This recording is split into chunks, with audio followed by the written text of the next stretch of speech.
నమస్కారం.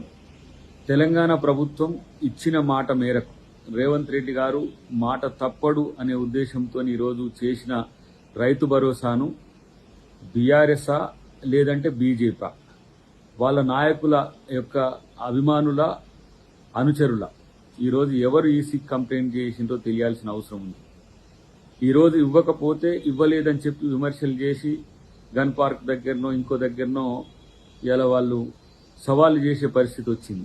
కానీ ఇస్తుంటే అక్కస్తో ఈరోజు ఎందుకు అడ్డుకున్నారో బీఆర్ఎస్ బీజేపీ చెప్పాల్సిన అవసరం ఉంది.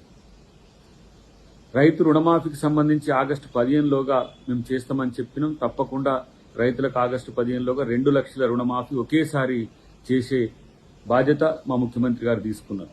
రెండవది రైతు భరోసాకు సంబంధించి ఈరోజు పిల్లి వేషాలు వేసుకుంటూ తీవ్ర విమర్శలు చేసుకుంటూ అసలు కాంగ్రెస్ పార్టీ హామీలను అమలుపరచదని చెప్తూనే ఈరోజు మేం ఎన్నో కష్టాలు పడి రైతు భరోసాకు సంబంధించిన నిధులను సమీకరించి ఇతరాతర అంశాలన్నిటి పక్కన పెట్టి రైతులు ఇబ్బంది పడకూడదని ఈరోజు మేము చేసిన దాన్ని అడ్డుకున్నది బీఆర్ఎస్ఆ లేకపోతే బీజేపీనా, ఇది తేల్చుకోవాల్సిన అవసరం ఉంది. డెఫినెట్గా మేము వాళ్ళు ఎవరో కంపల్సరీ తేల్స్తాం. ఇది రైతు వ్యతిరేక ప్రజా వ్యతిరేక ప్రతిపక్షాలుగా మేము చూడాల్సి వస్తుంది.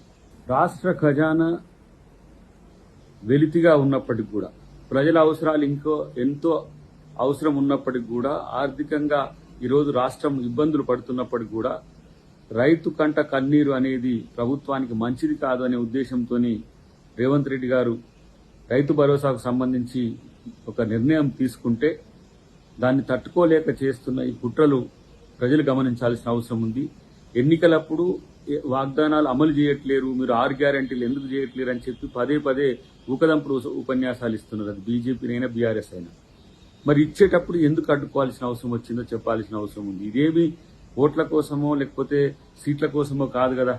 మీరే పదే పదే మీరు చెయ్యండి, మేము ఏదైతే అది చేస్తామని చెప్పేసి మీరు ఛాలెంజ్లు విసురుతున్న క్రమంలో అన్నింటినీ సమీకరించి ఈరోజు రైతుకు సంబంధించి కష్టాలు ఉండకుండా చేయాలని రైతు భరోసా ఇచ్చే క్రమంలో ఎందుకు ప్రతిపక్షాలు ఈ విధంగా వ్యవహరిస్తూనే ఆలోచించాల్సిన అవసరం ఉంది. ముఖ్యంగా బీఆర్ఎస్ పదే పదే విమర్శలు చేస్తుంది. కేసీఆర్ గారైనా, కేటీఆర్ గారైనా, హరీష్ రావు గారైనా. ఇటువైపు బీజేపీ కిషన్ రెడ్డి గారి నుంచి మొదలు పెడితే ప్రతి ఒక్క నాయకుడు 6 గ్యారెంటీలు ఇవ్వలేదు ప్రభుత్వం అని చెప్తున్నారు. ఇచ్చిన దాన్ని ఈసీకి కంప్లైంట్ చేసింది ఎవరు అనేది ప్రజలు తేల్చుకోవాలని చెప్పి మేము వారికి విజ్ఞప్తి చేస్తున్నాం.